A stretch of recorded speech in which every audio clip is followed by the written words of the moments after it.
আজকে গরুর মাংস রান্না করব। তো ভাবলাম যে রেসিপিটি আপনাদের সাথে শেয়ার করি এবং একটি বিষয়ে কথা বলতে চেয়েছিলাম আপনাদের জানাতে। কেউ আবার ভাববেন না চা দিয়ে আমি মাংস রান্না করেছি। চা আসলে আমি রান্না করার আগে 1 কাপ চা খেয়ে নিয়েছিলাম। তো এই তো প্রথমেই যতটুকু বলি মাংসগুলো একটু খেয়াল করবেন। আমি যে ভিডিওতে দেখিয়েছি গরুর মাংসগুলো একটু কালারটা এবং সাইজগুলো খেয়াল করবেন। পরে আমি বিস্তারিত বলছি। তো এখানে আমি পেঁয়াজ কুচি, তেজপাতা, এলাচ, দারচিনি, মোট কথা সব ধরনের মশলা, জিরা গুঁড়ো, হলুদ গুঁড়ো, লবণ, মরিচ গুঁড়ো, সাথে তেল সব কিছু দিয়ে ম্যারিনেট করে নিয়েছি। তো ম্যারিনেট করতে করতে আপনাদের সাথে যে বিষয়টি বলছি যে আপনারা যারা বাজারে গরুর মাংস কিনতে যান, তো তারা একটি বিষয় খেয়াল করবেন। আমি আসলে এই বিষয়টির সম্মুখীন হয়েছি, তো তাই ভাবলাম যে আপনাদের একটু বলে দিলে হয়তো আপনারাও সচেতন হতে পারবেন। বিষয়টি হচ্ছে গরুর মাংসের দোকানে গেলে দেখা যায় দোকানের সামনে গরুর মাংসের পিসগুলো বড় বড় টুকরোগুলো ঝুলানো থাকে। আপনি হয়তো গিয়ে সেখান থেকে পছন্দ করে বলে দেন যে এই মাংসগুলো আমাকে দিন।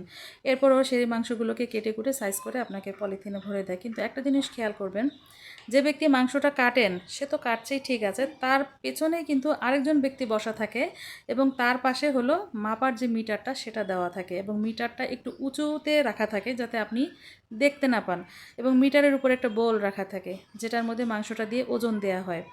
মূলত ওই বোলের মধ্যেই হচ্ছে আগে থেকে হাড় এবং চর্বি কিছু না কিছু ওখানে দেয়া থাকে, এটা আমি দেখেছি। এজন্য আমি মাংস কিনতে গেলে আগেই ওনাদেরকে বলি যে আপনি আমাকে বোলটা আগে দেখান, বোলটা পরিষ্কার আছে কি না। আচ্ছা গেল।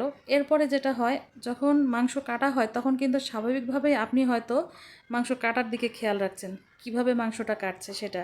কিন্তু ওই দিকে পিছনে যে ব্যক্তিটি বসা আছে সে কিন্তু তার সামনে নিচে কিছু চর্বি, হাড় বা মাথার মাংস এগুলো রাখা থাকে।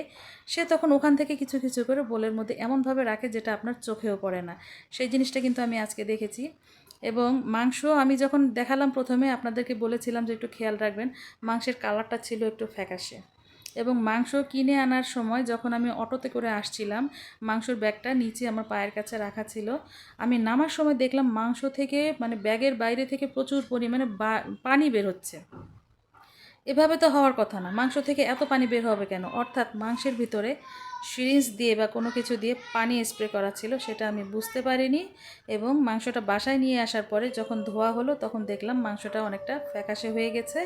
এবং রান্নার সময় আমি যেটা দেখলাম মাংসের মধ্যে কিন্তু একটা একটা যেটা অরিজিনাল বডির মাংস সেটার স্মেলটা হয় একরকম, এবং যেটা মাথার মাংস সেইটার স্মেলটা হয় আরেক রকম।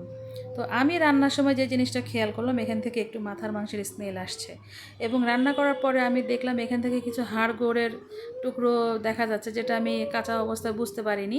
কিন্তু রান্নার সময় যেটা বুঝতে পারলাম যে এই হাড়গোড়গুলো তো মাথার মাংসের হয়ে থাকে। তো এই হচ্ছে মূলত ঘটনা। তাই আপনাদেরকে বলছি, যদি বেশি পরিমাণে মাংস কিনেন তাহলে কিন্তু অবশ্যই একটু দেখে নেবেন, এবং যখন মাংস কাটা হয় তখন পিছনের ব্যক্তিটি কি করছেন সেটা আপনি খেয়াল করবেন। আচ্ছা, এই তো মাংসটা আমি এখানে বসিয়ে দিয়েছিলাম, আর এখানে আমি আসলে ধনিয়ার গুঁড়োটা দিতে ভুলে গিয়েছিলাম, সেটাই আমি পরে এর মধ্যে দিয়ে চুলায় বসিয়েছি। এই তো রান্নাটা প্রায় হয়ে আসছে, এটা হচ্ছে মাঝামাঝি পর্যায়ে আছে। আমি কিছুক্ষণ পরপর ঢেকে দিচ্ছি, রান্না করছি, এভাবেই নেড়ে চেড়ে দিচ্ছি। এই যে দেখতে পাচ্ছেন এখানে কিন্তু কিছু হাড়গোড় দেখা যাচ্ছে, চর্বি দেখা যাচ্ছে, এবং গলার কিছু যে নরম হাড়টা থাকে সেই অংশটাও এখানে কিছু কিছু আছে। আমি আসলে 1 কেজি একসাথে 10 কেজি মাংস কিনেছিলাম, তো এই জন্য আমি ওভাবে চেক করে নিতে পারিনি। কিন্তু আমি আসলে মানুষকে বিশ্বাস করেছিলাম যে হয়তো এরকমটা করবে না, কিন্তু আমি খুব ভালোভাবে ঠকে গিয়েছি আজকে। তো আপনারা অবশ্যই সাবধান থাকবেন, মাংস কিনতে গেলে খেয়াল রাখবেন। তো এই তো, সবাই ভালো থাকবেন। ধন্যবাদ সবাইকে।